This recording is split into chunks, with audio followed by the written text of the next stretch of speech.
Corinne Simon. C'est courageux. On l'écoute parce qu'elle est d'ici.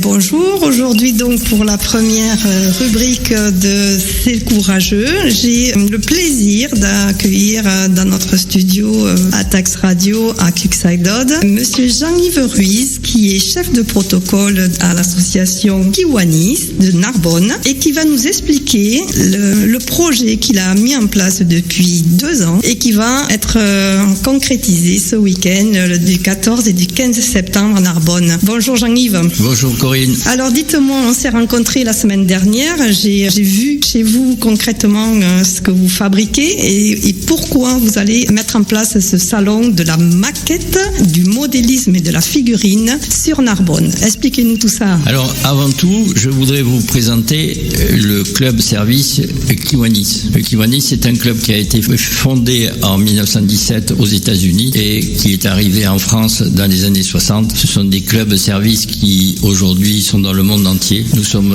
un peu plus de 3000 bénévoles en France. À Narbonne, nous avons un club de 12 personnes. Nous mettons en œuvre tout au long de l'année des opérations telles que le salon du vin, le salon du chocolat, le Run and Bike, c'est une course de 10 km à pied ou à vélo. Et cette année, j'ai eu l'idée, avec les autres membres du club, de créer le premier salon de la maquette, du modélisme et du modèle réduit à Narbonne. Alors, je crois en tout cas que c'est une évidence pour moi de dire que vous êtes un passionné depuis longue date.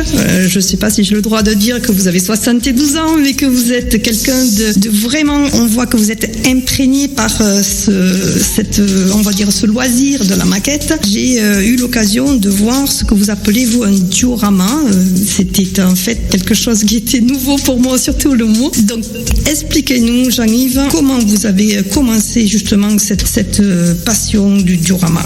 Qu'est-ce que c'est un diorama? Alors, le diorama, c'est une reproduction, je dirais pas de tout ce que l'on veut, mais enfin d'une scène de cinéma, d'un magasin, d'un intérieur de garage, d'un intérieur de musée. C'est quelque chose qui se réalise en 3D, c'est-à-dire en longueur, en hauteur et en largeur, dans lequel on essaie et il faut reproduire exactement ce que l'on a vu, c'est-à-dire peut-être une bataille.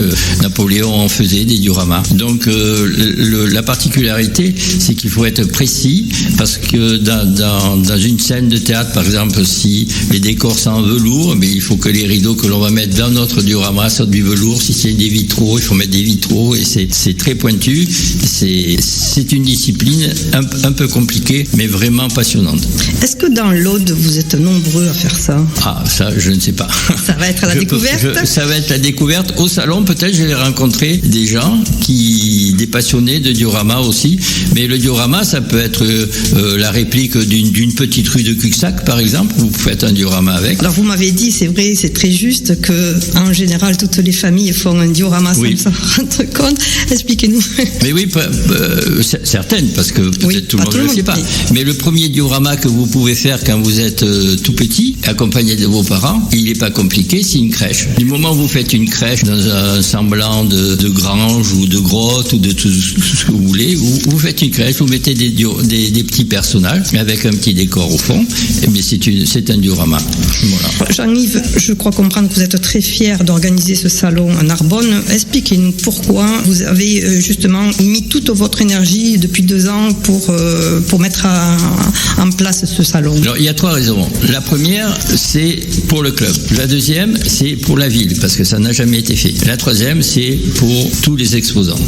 Pourquoi? Parce que entre Montpellier et Toulouse, c'est très pauvre. Il n'y a pas beaucoup salons. Vous en avez un à Palavas qui va être au début du mois de mars de l'année prochaine. Il y en a à Bram, juste après Carcassonne, et un à Toulouse, mais qui est assez compliqué à pouvoir s'inscrire. Et au milieu, mais c'est le désert. Il n'y a pas Perpignan? Il y a Perpignan. Oui. Et après, dans le Roussillon, donc nous avons Perpignan, le club Mini 66, qui est un très joli club d'ailleurs. Donc c'est pour ça que j'ai voulu créer cette année le premier salon, et j'espère derrière, vu l'engouement et les inscriptions de toute la France, j'ai des gens de Bordeaux, de Lyon, de Toulouse, de Perpignan, de beaucoup plus loin même. J'ai même des Belges qui m'ont contacté. C'est super. Je pense qu'il y aura un deuxième et peut-être d'autres derrière. Mais c'est justement la pauvreté de l'offre. Parce que faire des maquettes, faire du diorama, faire de la figurine et exposer ça chez soi sur une étagère ou dans des placards, c'est pas le but. Le but, c'est de pouvoir sortir tout ce que l'on fait, parce que vraiment à des moments ce sont des œuvres d'art, il faut le dire. Sortir, montrer ça au public et peut-être créer des envies chez les jeunes, parce que les clubs aujourd'hui manquent d'engouement pour les jeunes.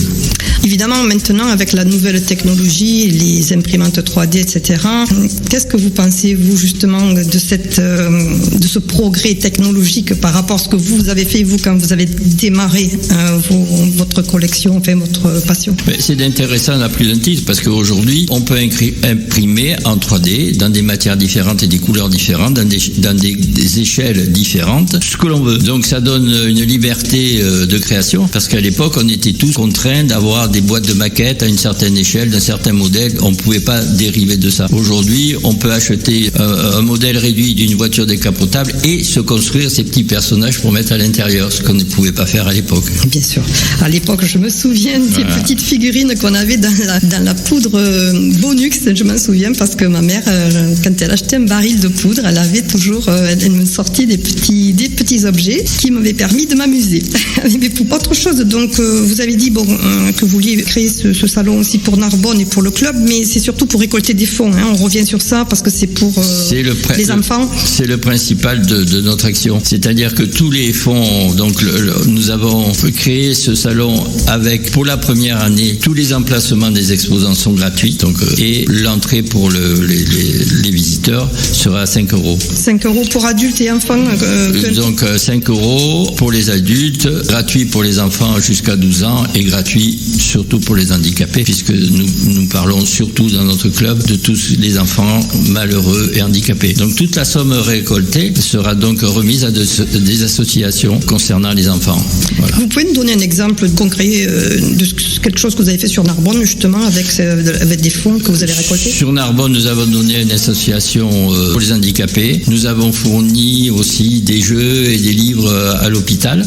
Nous avons donné des fonds aussi pour la maternité. Nous finançons aussi une partie de la recherche sur le cancer pour les enfants à Montpellier. C'est super. Alors je vois sur votre affiche qui est bien colorée qu'il va y avoir une exposition de voitures anciennes et d'exception. Vous pouvez nous en parler un peu plus? Oui, il y aura à l'intérieur des voitures anciennes, toutes les marques, Bugatti, Chevrolet, Alfa Romeo, ainsi de suite, en nombre.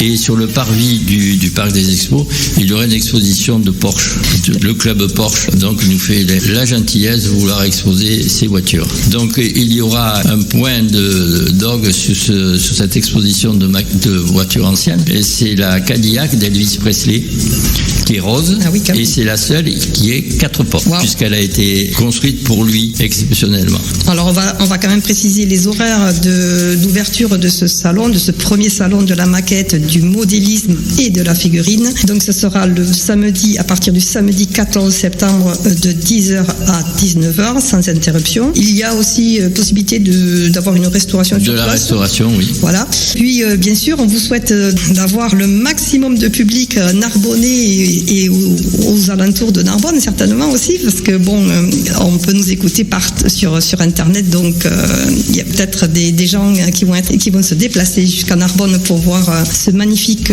salon de la maquette. Jean-Yves? Je voulais juste rajouter une chose, c'est que c'est le samedi et le dimanche, oui, de 10h à 19h, et nous avons à l'intérieur de ce salon une grande animation qui a été réalisée par un ami, Thierry Rouche, donc qui fait partie d'un club, des camions.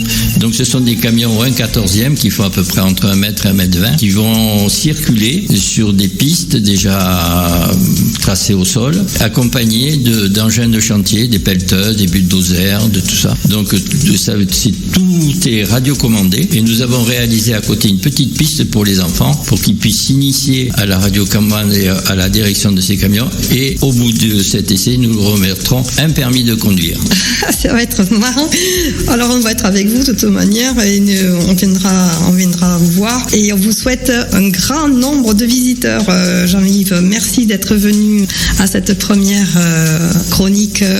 C'est courageux parce que il faut pas oublier quand même que vous êtes très courageux d'avoir mis ça en place et d'avoir déjà plus de 60 exposants. C'est magnifique. Je voudrais aussi remercier le Grand Narbonne et la mairie de Narbonne qui nous a apporté une aide vraiment importante. C'est normal, bien sûr. Oui. Eh bien, je vais remercier tous les auditeurs de Atax Radio de nous avoir écoutés et je vous souhaite une très belle journée. Corinne Simon. C'est courageux. Atax Radio. On l'écoute parce qu'elle est d'ici.